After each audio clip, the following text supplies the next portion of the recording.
How do you respond to what Ms. Kukareva has spelled out here? What's your view on this? On what precisely? The fact that this can be a viable platform, that at some level or the other, these countries can find some commonality in interests and could even end up respecting their strategic interests. Well, the fact is that the SCO has become increasingly disparate in nature in its membership.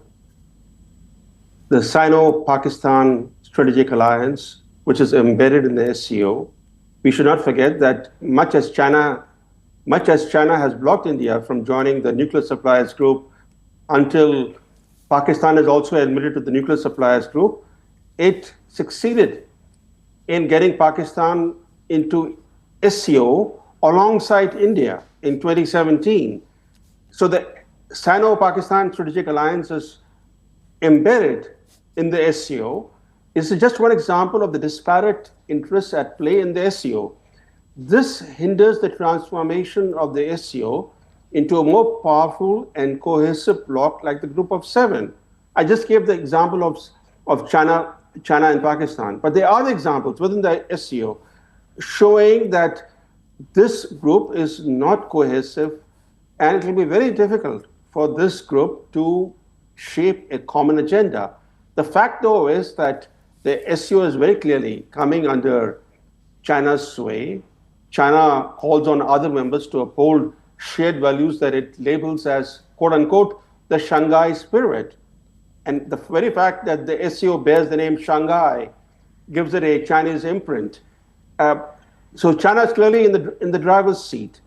But apart from that, I don't see the cohesiveness in the SCO that would transform it into a powerful multilateral grouping that can have, that can leave a defining footprint on international relations.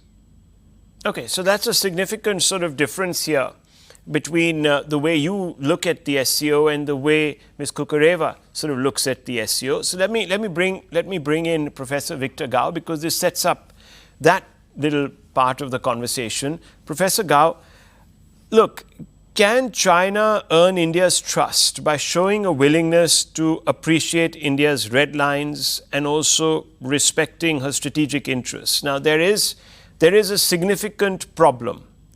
The elephant in the room is really the dragon and its association, its brotherhood with Pakistan.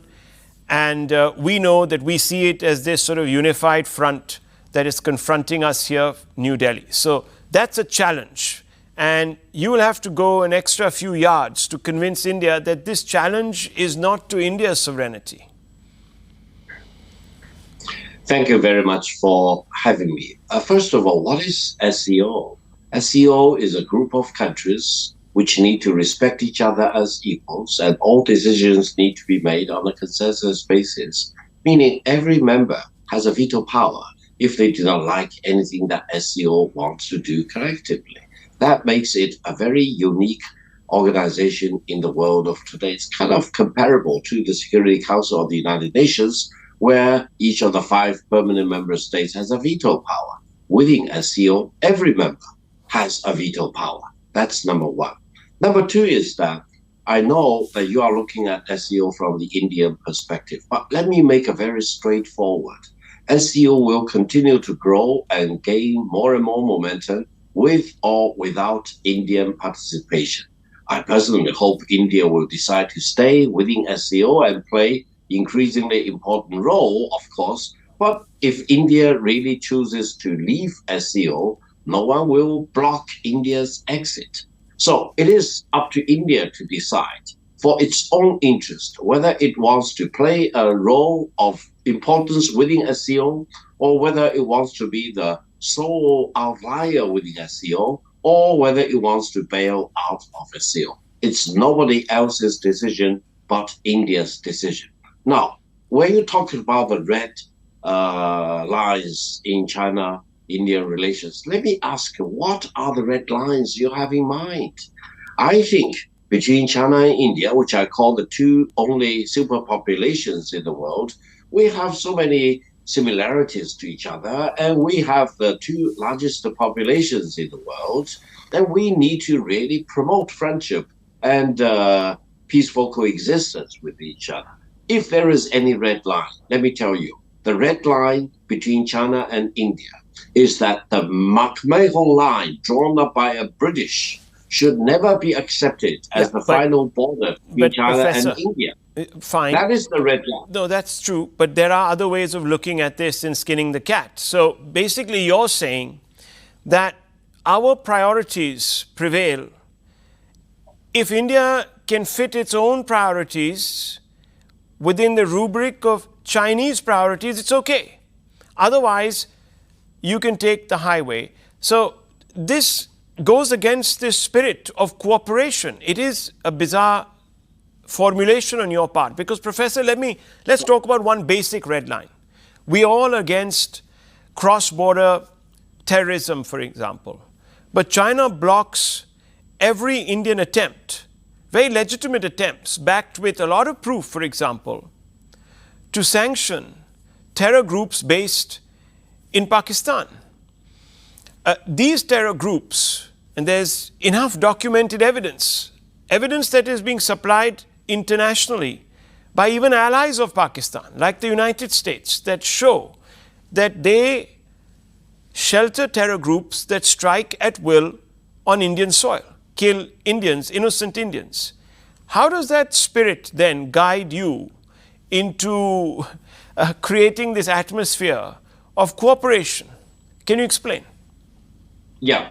Thank you very much for giving me the floor. First of all, SCO is not China's organization.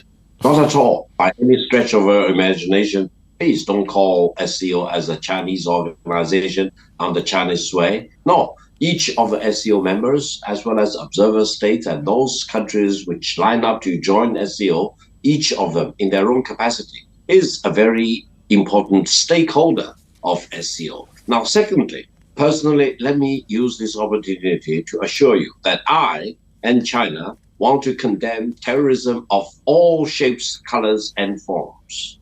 But whenever there is a terrorist attack, I think all of us need to exhaust ourselves in identifying the real cause behind the terrorism. No, Mr. Gao, Professor Gao, look, any government. I prefaced my question by saying that there was documented evidence in the case of the Jaish-e-Mohammed or certain individuals of the Lashkar-e-Toiba, internationally accepted United Nations resolutions were thwarted. That's what I'm talking about. I'm not just talking about a reaction from India, knee-jerk reaction where we blame X or Y player. We know there are problems, so let's not dance around that issue. But